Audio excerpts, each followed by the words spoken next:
Apakah kebahagiaan itu? Jadilah engkau ibarat seorang yang terasing atau seorang yang numpang lewat saja. Al-Hadis. Maka beruntunglah orang-orang yang terasing. Al-Hadis. Kebahagiaan itu bukanlah istana Abdul Malik ibnu Marwan, bukan pula pasukan Harun ar-Rasyid, bukan rumah mewah Al-Jassas, bukan harta simpanan Qarun, bukan yang ada dalam buku Asy-Syifa karya Ibnu Sina, bukan pula dalam koleksi syair Diwan Al-Mutanabbi, dan bukan di taman-taman Cordoba atau kebun-kebun bunga lainnya. Kebahagiaan itu menurut para sahabat adalah sesuatu yang tidak banyak menyibukkan, kehidupan yang sangat sederhana dan penghasilan yang pas-pasan.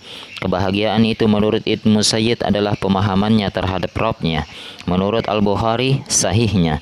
Menurut Al-Hasan Al-Basri, kejujurannya. Menurut Asy-Syafi'i, hukum-hukum yang disimpulkannya. Menurut Malik, kehati-hatiannya. Menurut Ahmad ibnu Hambal, sikap waraknya.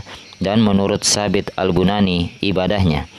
Yang demikian itu ialah mereka tidak ditimpa kehausan, kepayahan, dan kelaparan pada jalan Allah, dan tidak pula menginjak suatu tempat yang membangkitkan amarah orang-orang kafir, dan tidak menimpakan sesuatu bencana kepada musuh, melainkan dituliskan bagi mereka dengan yang demikian itu suatu amal soleh. At-Taubah 120. Kebahagiaan itu tidak terletak pada cek yang dicairkan, tidak pada kendaraan yang dibeli, bukan pada wangi bunga yang semerbak, bukan pada gandum yang ditumbuk, dan bukan pula pada kain yang dibentangkan.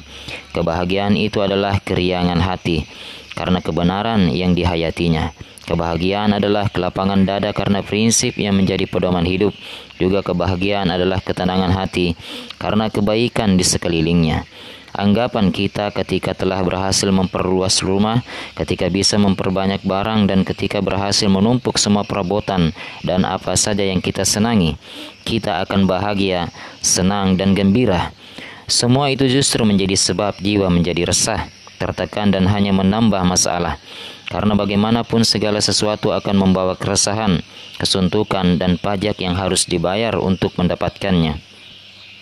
Dan janganlah kamu tujukan kedua matamu kepada apa yang telah kami berikan kepada golongan-golongan dari mereka sebagai bunga kehidupan dunia untuk kami cobai mereka dengannya. Toha 131. Seorang reformis terbesar Rasulullah ternyata pernah hidup dalam kefakiran, sering membolak-balikkan tubuhnya di tempat tidur karena kelaparan. Di saat seperti itu tak sebiji kurma pun yang bisa ditemukan untuk menahan rasa laparnya. Meski begitu ia bisa hidup bahagia, tak banyak tekanan dan damai. Tapi hanya Allah lah yang tahu kebenaran semua itu.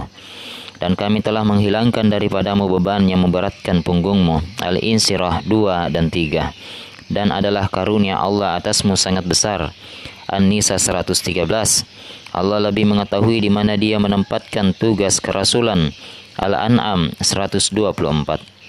Dalam sebuah hadis sahih disebutkan, kebaikan itu adalah akhlak yang baik, sedangkan dosa adalah apa yang terbesit di dalam dadamu dan engkau tidak suka orang lain tahu hal itu. Dan kebaikan adalah kelegaan di hati dan ketenangan di jiwa.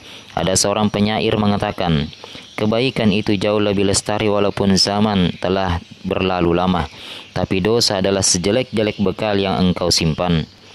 Dalam hadis yang lain disebutkan, kebaikan itu mendatangkan ketenangan, sedangkan dosa menimbulkan kecurigaan.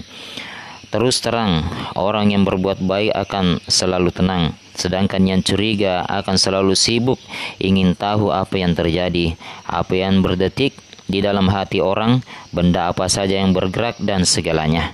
Mereka mengira bahwa tiap-tiap teriakan ditujukan kepada mereka. Al-Munafikun 4. Mengapa? Karena mereka berbuat tidak baik. Adalah kenyataan bahwa orang yang berbuat tidak baik akan selalu resah, pikirannya ruwet dan tidak pernah tenang karena takut. Jika perbuatan orang itu buruk, maka buruk pula lah prasangkanya, dan yang biasanya dia anggap sebagai hayalan adalah benar. Berbuat baik dan menjauhi segala keburukan adalah jalan bagi yang menginginkan kebahagiaan untuk bisa tetap berada dalam rasa aman. Orang-orang yang beriman dan tidak mencampur adukkan iman mereka dengan kesaliman atau syirik, mereka itulah orang-orang yang mendapat keamanan dan mereka adalah orang-orang yang mendapat petunjuk. Al-An'am 82. Seorang penunggang kuda menghela kudanya dengan kencang hingga debu berterbangan di atas kepalanya. Ia hanya ingin melihat Sa'ad ibnu Abi Waqqas yang saat itu sedang mendirikan kemahnya di tengah-tengah padang pasir, jauh dari ingar-bingar dan jauh dari perhatian orang-orang. Di dalam kemah itu ia sendiri, jauh dari keluarganya, hanya ditemani beberapa ekor kambing. Si penunggang kuda itu pun mendekati kemah. Ternyata dia adalah anaknya Umar. Si anak itu pun kemudian menghibah kepada bapaknya, "Ayahanda, orang-orang sedang berebut kekuasaan, tapi engkau malah mengembalakan kambing." Saat si ayah menjawab, "Aku berlindung kepada Allah dari keburukan dirimu. Sesungguhnya aku lebih berhak memegang jabatan khalifah daripada aku hidup dengan selendang yang bergantung di tubuh ini. Namun aku pernah mendengar Rasulullah bersabda, sesungguhnya Allah sangat menyenangi seorang hamba yang kaya, yang takwa, dan yang tidak menonjolkan diri." Kemurnian kualitas agama seorang muslim jauh lebih agung daripada kerajaan Kaisar Romawi maupun Kisra Persia. Agamalah yang akan selalu bersamanya hingga nanti di surga, tapi kekuasaan dan kedudukan akan sirna. Sesungguhnya kami mewarisi bumi dan semua orang yang ada di atasnya, dan hanya kepada kamilah mereka dikembalikan. Maryam 40.